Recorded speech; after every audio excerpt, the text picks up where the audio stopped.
In a quiet village nestled between misty mountains and endless fields, there lived a young man named Haru. Bright-eyed and full of dreams, Haru was determined to change his family's fate. With a small inheritance left by his grandfather, he opened a little shop at the edge of the village, selling handmade goods crafted with love and care. At first, Haru was filled with hope. He imagined customers flocking to his store, wealth flowing like a river, and his parents' tired faces lighting up with pride. But the reality was harsh. Days passed, and few customers came. His savings dwindled, debts mounted, and soon even the little he had was gone. Friends turned distant. Whispers of failure filled the air, and his heart grew heavy with shame. His family, under the strain of poverty, fell into bitter arguments. One evening, overwhelmed by despair, Haru made a decision. He would end it all.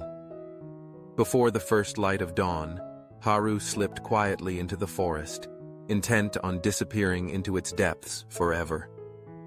As he wandered aimlessly among ancient trees, their gnarled branches reaching like sorrowful arms, he stumbled upon an old man sitting calmly by a stream.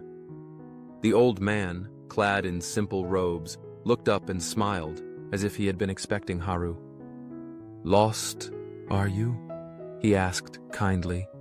Something in the old man's voice pierced Haru's heavy fog of despair.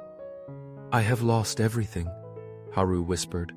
"My dreams, my family, my hope." The old man patted the ground beside him. "Sit. Let me tell you a story." Haru, too tired to resist, sat. The old man gazed at the flowing water and said, "There are 7 seeds that, once planted in a man's life, will ensure he remains poor not just in wealth, but in spirit. Would you like to know them?" Haru nodded, his heart aching for answers. The old man began. 1. Laziness. "The first seed," he said, "is the unwillingness to act. Dreams demand effort. Without consistent action, even the grandest dreams wither away." Haru thought of the many mornings he had opened his shop late, spending too much time daydreaming instead of working. 2. Lack of saving. The second seed is living beyond one's means, spending all one earns. Money is like a tree. If you consume all its fruit and plant no seeds, you will have nothing for tomorrow. Haru recalled the unnecessary luxuries he had bought when his shop first opened, trying to impress others rather than secure his future. 3. Fear of risk. The third seed is fear. A man paralyzed by fear will miss opportunities standing right before him. Haru remembered the offers he had rejected, the partnerships he had feared to trust. 4. Lack of discipline. The fourth seed is surrendering to fleeting pleasures over long-term goals. Haru bowed his head in shame, thinking of the countless hours wasted on meaningless distractions. 5. Ceasing to learn. The fifth seed is believing one knows enough. Growth demands constant learning. Stagnation is death. Haru winced, recalling how he had refused to adapt when customers' preferences changed, stubbornly clinging to his ways. 6. Bad company. The sixth seed is surrounding oneself with people who drain your spirit instead of lifting it. Images of drinking companions who laughed at his dreams flashed before Haru's mind. 7. Blaming and complaining. The seventh seed, the old man said, his voice heavy with sorrow, is blaming fate, blaming others, and never taking responsibility. Such a man becomes a prisoner of his own making. Haru closed his eyes, feeling tears slip down his cheeks. He saw his life laid bare. Every missed chance, every excuse, every self-imposed limitation. The old man gently placed a hand on Haru's shoulder. But listen well, young one. Just as these seeds of poverty can be sown, they can also be uprooted. How? Haru choked out. By planting new seeds, action, saving, courage, discipline, learning. wise company, and gratitude. Haru opened his eyes. The forest, moments ago so dark and foreboding, seemed lighter somehow. A breeze stirred the leaves, whispering possibilities. "Who are you?"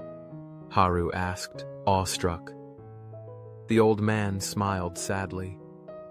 "I too once sat by this stream, defeated and ready to surrender.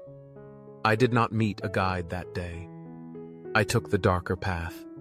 Now, granted another chance by forces beyond my understanding, I return to help those who are willing to listen." Haru shivered, realizing he was speaking to a spirit, one who had once fallen to despair, but now rose to guide others away from it. The old man rose, his form beginning to shimmer with the first rays of dawn. "You still have a choice, Haru. Will you plant new seeds?" Haru fell to his knees, pressing his forehead to the earth.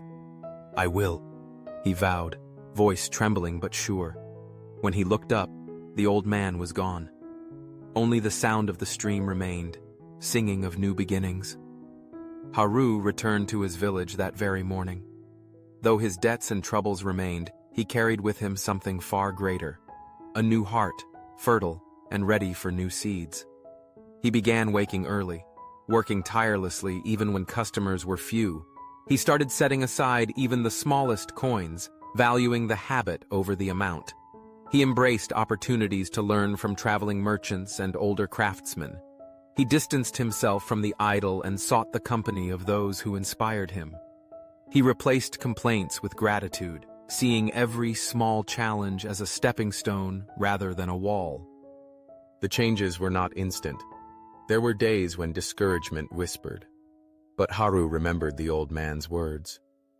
One must plant, water, and tend the seeds without seeing immediate fruit. Seasons passed. Haru's shop, once silent, began to bustle with life. Customers, drawn by his sincerity and skill, spread word of his goods. Haru diversified his offerings, learning new crafts and trades. His modest savings grew steadily. More importantly, Haru's spirit flourished. His family, once broken by hardship, began to heal as they witnessed his quiet perseverance. Hope returned to their home like sunlight breaking through storm clouds. Years later, Haru became known not just as a successful merchant, but as a man of wisdom.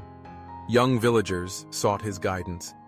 When asked the secret to his transformation, Haru would smile and recount the story of the 7 seeds. The teaching of the story. We often believe that poverty, failure, or despair are born from fate or misfortune. But in truth, they grow from seeds we unconsciously plant. Seeds of laziness, fear, stagnation, and blame. Likewise, prosperity, fulfillment, and joy are cultivated through conscious daily actions.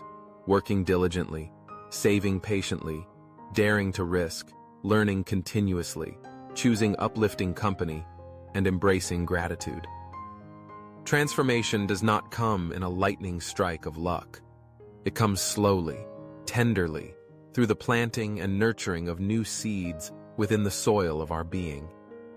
At any moment, no matter how deep our despair, we can choose differently. We can uproot the weeds and begin anew. Thus, if you find yourself lost in darkness, remember, the seeds you plant today, in thought, in word, in deed, will determine the harvest you reap tomorrow. Plant wisely, tend lovingly, persist faithfully.